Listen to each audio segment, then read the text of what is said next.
Josué, chapitre 14.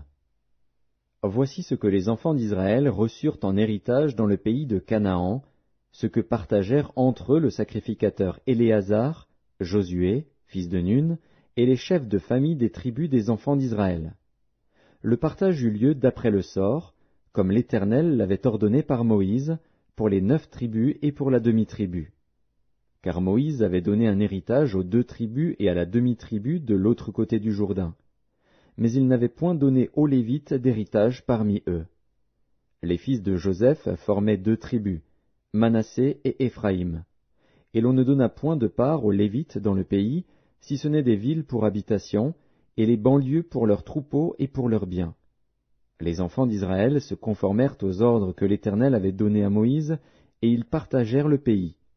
Les fils de Juda s'approchèrent de Josué à Gilgal, et Caleb, fils de Jéphuné, le Kénizien, lui dit, « Tu sais ce que l'Éternel a déclaré à Moïse, homme de Dieu, au sujet de moi et au sujet de toi, à Kadès-Barnéa. J'étais âgé de 40 ans lorsque Moïse, serviteur de l'Éternel, m'envoya de Kadès-Barnéa pour explorer le pays, et je lui fis un rapport avec droiture de cœur. Mes frères qui étaient montés avec moi découragèrent le peuple, mais moi je suivis pleinement la voie de l'Éternel, mon Dieu.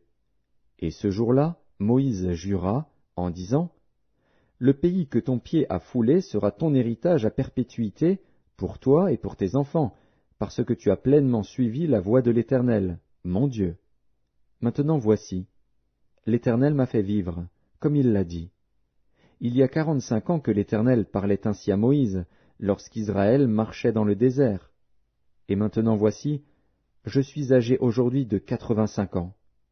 Je suis encore vigoureux comme au jour où Moïse m'envoya. J'ai autant de force que j'en avais alors, soit pour combattre, soit pour sortir et pour entrer. Donne-moi donc cette montagne dont l'Éternel a parlé dans ce temps-là, car tu as appris alors qu'il s'y trouve des Anakim, et qu'il y a des villes grandes et fortifiées. L'Éternel sera peut-être avec moi, et je les chasserai, comme l'Éternel a dit. » Josué bénit Caleb, fils de Jéphuné, et il lui donna Hébron pour héritage. C'est ainsi que Caleb, fils de Jéphuné, le Kénizien, a eu jusqu'à ce jour Hébron pour héritage, parce qu'il avait pleinement suivi la voie de l'Éternel, le Dieu d'Israël. Hébron s'appelait autrefois Kirjat Arba. Arba avait été l'homme le plus grand parmi les Anakim. Le pays fut dès lors en repos et sans guerre.